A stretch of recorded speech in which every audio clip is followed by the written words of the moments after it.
নার্ভের সমস্যা পুরোপুরি নিরাময় করতে আমাদের শরীরে দরকার পড়ে ভিটামিন বি 12। আর ভিটামিন বি 12 কোথায় পাওয়া যায়? বিভিন্ন রকম গ্রিন ভেজিটেবলের মধ্যে, যেমন ব্রোকলি হয়ে গেল, স্পিনেচ হয়ে গেল, এগুলোর মধ্যে পাওয়া যায় প্রচুর পরিমাণে ভিটামিন বি 12। বিভিন্ন রকম বেরিজ ফ্রুট যেমন স্ট্রবেরি, ব্লুবেরি, এগুলোর মধ্যে প্রচুর পরিমাণে ভিটামিন বি 12 পাওয়া যায়, যেটা আমাদের শরীরের নার্ভাস সিস্টেমটাকে হেলদি রাখতে, সুস্থ রাখতে সাহায্য করে। আর আমাদের শরীরের নার্ভাস সিস্টেমকে সুস্থ রাখতে দরকার পড়ে আরেকটি উপাদান, আর সেটি হচ্ছে ওমেগা 3 ফ্যাটি অ্যাসিড। এটা পাওয়া যায় সামুদ্রিক মাছ থেকে।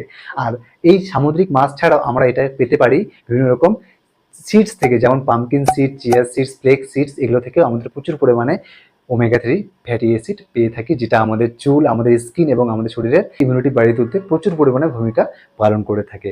এই নার্ভ ডিজিজ বিষয়ে ডিটেলস দেখার জন্য আমার চ্যানেলে ভিজিট করুন, এসএস দ্য ফ্যামিলি ডক্টর চ্যানেলে। সেখানে পুরো বিষয়টা নিয়ে আলোচনা করা হয়েছে। তাই ভিডিওটি ভালো লাগলে অবশ্যই লাইক করে দেবেন এবং এরকম আরও হেলথ টিপস পেতে আমার চ্যানেলটি অবশ্যই সাবস্ক্রাইব করে রাখবেন।